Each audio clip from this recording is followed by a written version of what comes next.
The part of my job that I enjoy the most is the value-added analysis, where I follow the data to find which teachers are producing the greatest growth. And we've done it at a number of different grade levels. This time we looked at kindergarten teachers who beat the odds, and the data led me to Emily.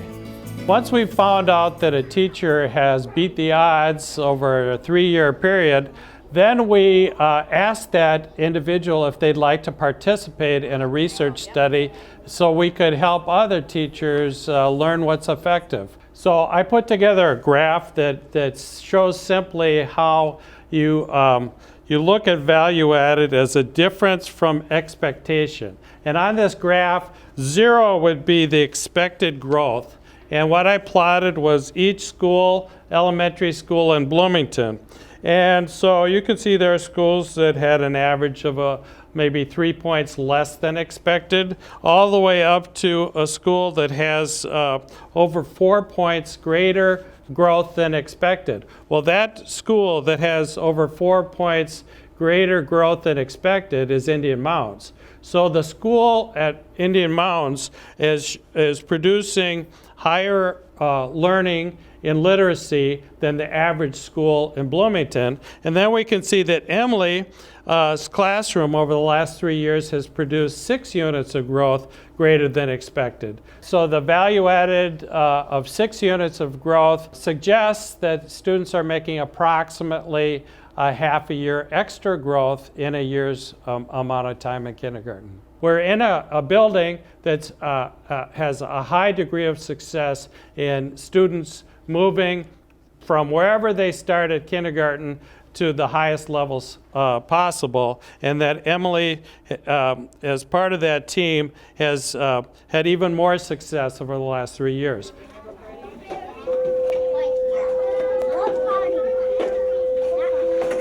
The instructional leadership that a principal can provide is a big element of successful teaching. Our principal, Joan Mayland, is very supportive of what we're doing as teachers in the classroom. The staff here at Indian Mounds is also a huge positive for me. You know, that concept of servant leadership, I really love that concept, that I'm here to make their day better, because I think when we have happy teachers, we have happy students, and that's the goal. When you see kids come into this building, they're running into the building. And I think that that is really a fun thing. And then, you know, sometimes we'll see kids skipping down the hallway, and I think, you know what? We're just gonna let them skip, because that's pretty fun that this kid is so happy to be at school that they're skipping down the hallway. We're fortunate enough to have extra resources in the building in terms of instructional paras. We use our instructional paras for instruction. So our paraprofessionals are not running off papers, they're not cutting out letters. We try to put most of our resources at the primary grades, so we have a full house in kindergarten and first and second grade so that we can really build those foundational skills. Once the reading groups are determined, that really determines how many paraprofessionals we put in each classroom, and they rotate through the kindergarten classrooms. Also, part of that is our social worker goes in and runs a group, and sometimes our psychologist goes in and runs a social emotional learning group within the reading groups. So there's a lot of people who are in and out of those classrooms. The students get very used to having a lot of adults in the classroom. When students now need a new intervention, if it's a paraprofessional who's going to be working with the students on that intervention, that we train them on the intervention, so that we're not just saying, go do this with students, and that we don't really give them a deeper understanding of what it is that they're supposed to be doing with those students. Oh, what letter? Tell me the sound. Try it again. D, D, Y. D, D, dinosaur. Emily teaches at a school that really has a lot of challenges. It serves an at-risk population of students.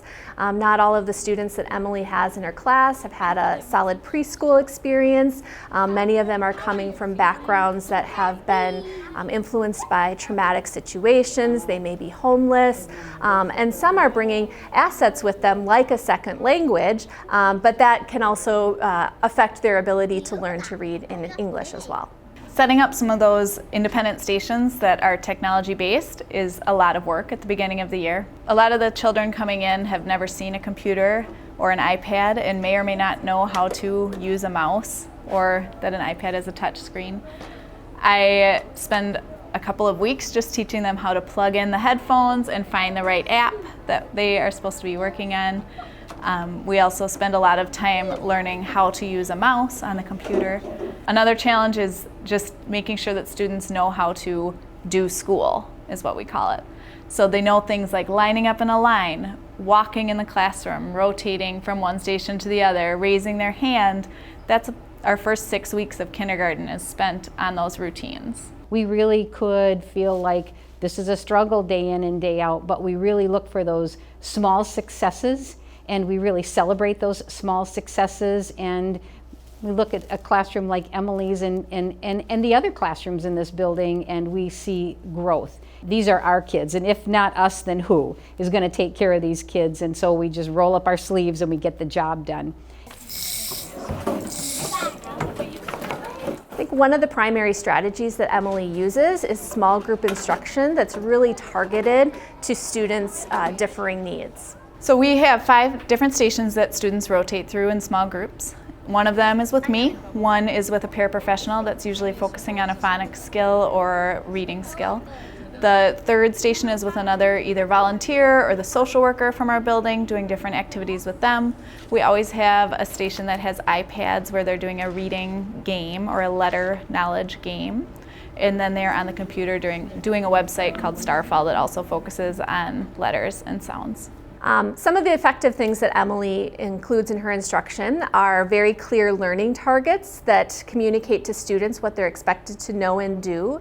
She also uses the gradual release of responsibility model. You get some specific modeling from the teacher to make the processes that you're learning about clear, and then you have an opportunity to practice with support, with teacher prompting and coaching, and then you have an opportunity to apply the skill yourself individually.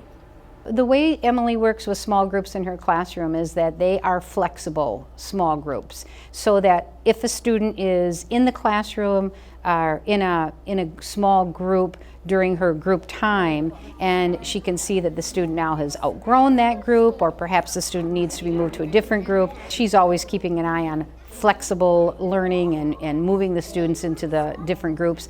Maybe she needs even to have a student that has a group of their own. So she has been really smart, really effective and efficient about utilizing the resources as far as staff goes and creating smaller groups, creating bigger groups, depending on what the need is. Since we started using Orton Gillingham a few years ago, our reading scores really skyrocketed. We're using it in both small groups and large groups, as a whole team and individually, and it's really helped a lot. About 5 years ago, we started social emotional curriculum within the kindergarten classrooms, both during station time and also in large group time, and that has really helped us work on the whole child and developing not only their academics, but also their social emotional abilities. I try and use specific reinforcement for students so that I'm not just saying great job, but I'm also making sure that they know exactly what they're doing that is positive. Bubbles, you're right, Giselle, that's the name of the book. When it's reading a book, I make sure that I ask them how that relates to their life, and that really helps with their engagement in the topic. Have you ever blown bubbles before? Uh-huh. Did you just do like the normal bubbles with the container? I was impressed with the level of rigor of the assignments that were taking place, and obviously they really enjoy her as a teacher and really respond to her and to the other adults in the room. Buh. Buh. B? Mm-hmm. Ellie, remember it's for lowercase b, it's the bat and the ball.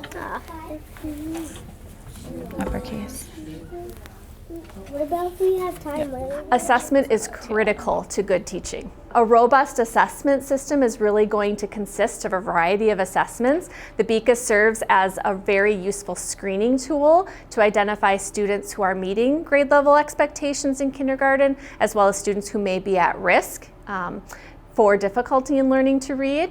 The BAS goes another step forward in helping us really diagnose what students' needs are in terms of reading. And then we have progress monitoring assessments in place to determine how effective the interventions that teachers are implementing are. When we had a discussion with Joan Malin, she indicated that the assessments that they have developed as a team are a large component of the effectiveness of the kindergarten team. So this is the Indian Mounds guided reading binder, and this was born out of a lot of discussion with our whole staff together, talking about how do we determine where students are, what their strengths are, and then using the information from press, we designed what's called a reading skills checklist, and it's chronological in nature. So it starts with oral language, and then we go into phonemic awareness, and we've broken down phonemic awareness into all the different steps that students need to develop to actually get to a point where we can start teaching phonics. And phonics is broken down into all the different divisions of what students need to learn in order to develop their phonics skills. Different phonemic awareness, for instance, rhyming recognition has an assessment attached to it. And then the teacher can do a quick assessment, and if that actually is firm with a student, they move on to the next. Then the next component of phonemic awareness, for instance, would be rhyming production and so on. So if we can see that a student has those skills firmly in place, we know we don't need to be spending time teaching that. So then when we see where the struggle begins with the students for their reading, then that's where we know this is where we begin our instruction. And the names are listed along the side here, so that once a classroom teacher is done, she has or he has, their entire class has been assessed, then they can see how we need to divide these kids into reading groups depending on what the need is. So we can individualize the groups that way. So this is the progress monitoring chart that we've done. And you can see from this example here that this student, every time we've progress monitored, is really making good progress. Well, at some point, they are firm with rhyming, and now we know we don't have to stay with rhyming. We can move on to the next component of reading, syllables. And so now we can see that the student started here and also has made great progress for syllables. And now we're going to move on to VC words. And so, but we share this information with students and they can see that steady progress. So what a nice visual for students to be able to say, I'm really doing a great job. And for those kids who may have taken a dip for whatever reason, there's some regression there, we remind students, well, you didn't get there yet. Once we've put students into reading groups, then during the reading group time, the small reading group time, which is called guided reading, we have a sheet here that the teachers keep on each student, and they write anecdotal notes in here, and they watch for comprehension and they watch for fluency, and so that every day when they meet with the groups, they can keep notes here so that they know how the student is progressing, and they also know what they need to do if the student needs to go back and rework on a different skill. The other thing that we really liked about this when we designed this is that any student that has any kind of reading intervention, we put that at the very top here so that as the teacher is working with the student in their small reading groups, they're also remembering to keep aligning the intervention that the student is working on at a different time during their day. It was really an interesting discussion. We were all sitting in the media center together and we were all brainstorming different ways to create this, and so it was really a team effort with teacher leaders sitting in there and trying to figure out how do we put something together that's teacher friendly so that we can explain this thing to the staff at large and they can take that and go with it. We talk about teaching the whole child, and we talk about that means really engaging the parent, that the parent is a partner with us with educating their child. And so one of the things that we do at the beginning of the school year is we use this Fontes and Pinnell text level ladder of progress. And so we show parents, because we test students at the beginning of the school year using the BAS, and we determine what reading level they're at. And so we put a mark on there. And so if, for instance, a student is in second grade, they should be reading in this area right here. But after we've tested them if they're reading below grade level, when we meet with parents during the fall parent conferences, we can show them this is where your student should be during second grade, and this is where your student is, and then we're going to provide resources for the parents to work on at home as well, so that they're working with their children in tandem with what the teachers are doing during the school day. The visuals are amazing. I've had so many parents since we started using this, and we started doing this about 3 years ago, say to me, I had no idea what my student's reading level was. And so it gives them an opportunity to be an active participant in trying to help us get their student to where they need to be. Okay. Thanks, you're doing a great job. But Emily inspires me because in her quiet, understated way, she's doing the hard work. We're not born having all of the skills that we need to read. It truly is one of the most complex processes. I'm so encouraged that we have discovered once again a teacher who is producing exceptional growth with her students using the best practices that you read about in the literature and you don't always get a chance to observe in person.